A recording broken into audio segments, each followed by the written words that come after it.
항암 중인데 차가워서 먹어도 괜찮을까요? 간에 무리가 가거나 간수치가 오르진 않나요? 19년 동안 고객님들과 이야기를 나누며 차가버섯 효능 이야기와 함께 가장 많이 이야기를 나눈 내용입니다. 결론은요, 차가버섯 그 자체는 간수치를 올리지 않아요.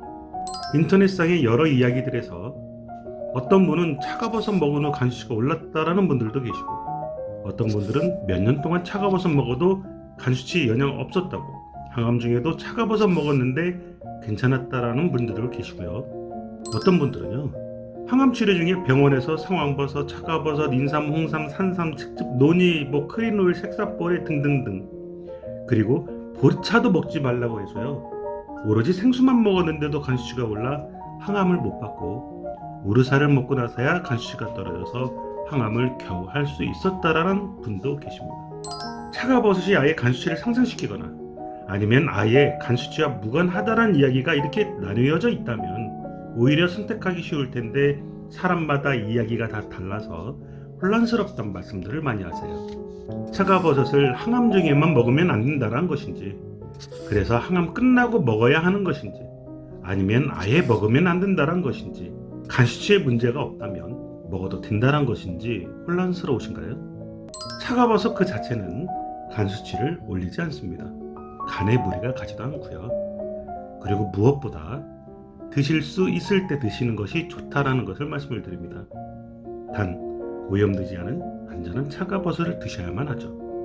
고민하지 마시고 염려하지 마시고 건강해지겠지라고 생각을 하시며 감사하게 행복하게 잘 드시면, 네, 그렇게 드시면 됩니다.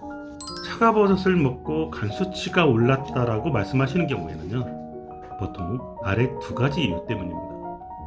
첫 번째는 항암제와 약이에요. 항암제 그리고 진통제를 비롯한 대부분의 약은요, 간을 손상시키는 부작용이 있습니다. 이때는요, 그냥 쉬시면 돼요. 시간이 보약이라고 생각하시면서요, 차가버섯을 먹어서가 아니라 약들 때문에 간수치가 오르신 경우입니다. 두 번째는 위생적인 부분인데요. 항암을 하지 않고 먹는 약도 없고 음식은 평상시와 똑같이 깨끗한 재료를 사용해서 먹었고, 무리하게 일을 하지도 않았고 운동도 무리하지 않았고 오로지 차가버섯 외에는 다른 이유가 없었다면 차가버섯 위생 상태를 점검을 해봐야 합니다. 위생적으로 안전하게 가공 처리된 차가버섯 분말은요, 간에 무리를 줄 이유는 없으니까요. 차가버섯 품질과 효능만큼 안전한 차가버섯 분말을 생산하기 위해 철저히 품질 관리를 하고 있는 성낙수 차가버섯 분말을 드시는 분들은요, 항암제 독성 그리고 간에 무리가 가는 약을 드시는 경우를 제외하고는요, 간수치가 오르는 경우가 없습니다. 17년 가까이 드시는 분들도 역시 간수치가 오르지 않으셨어요. 차가버섯 추출 분말이 차가버섯 덩어리에 비해 간편하게 섭취할 수 있고 효능면에서 30배 이상 차이가 난다라는 이 장점 외에 곰팡이 등 세균에 오염되지 않은 안전한 제품이란 면도 차가버섯 추출 분말은 가지고 있습니다. 많은 차가버섯 업체들은 차가버섯 효능과 품질 그리고 차가버섯 가격 차이 부분을 강조하고 있는데요.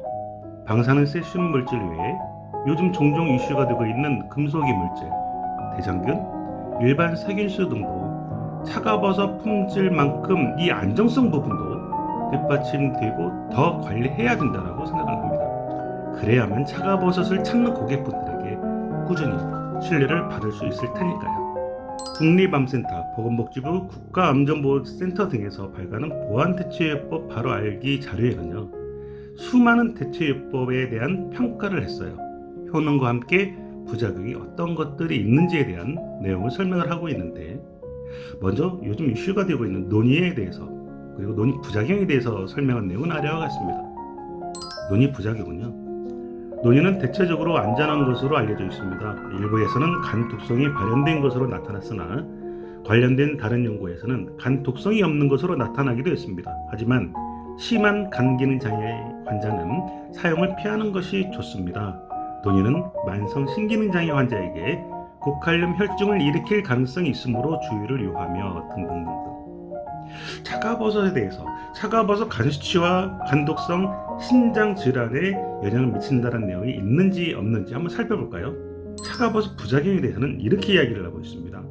차가버섯 섭취 시 경미한 이상 반응이 발생할 이론적 가능성이 있지만 현재까지 알려진 이상 반응은 없습니다 라고요. 아래 사진은 처음 약 2년 동안에는요, 저희 상나수 차가버섯 추출분말을 하루에 20g, 그리고 금행자 추출분말을 또 같이 하루에 20g씩 드시고, 그 이후부터는 점차 하루에 16g, 12g, 10g, 그리고 현재는 하루에 2에서 4g씩 8년째 가까이 드시고 계신 고객님께서 저에게 보내주신 간과 신장 기능 검사 내용입니다.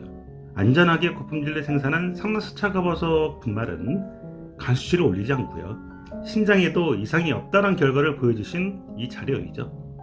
참고로 이 고객님 가족분들 중에는요, 의사분들, 대학병원 간호사분들에 계셔서 혈액 검사나 이런 걸 하시고 바로바로 확인이 가능하셨던 경우이셨어요. 검사 내용을 보시면 AST, ALT, ALP 간 수치와 관련된 수치들이 모두 다 정상, 그리고 그 다음 사진은 신장 기능과 관련된 수치들이에요. 역시 모두 다 정상. 백혈구, 이런 적혈구 등 모든 검사 수치 역시 정상으로 나오신 내용이죠. 차가워서 간 수치 올린다? 아니요, 간 수치 올리지 않으니 염려하지 마시고 안심하시고 차가버섯 분말 드셔도 됩니다. 상나수 차가버섯이었습니다.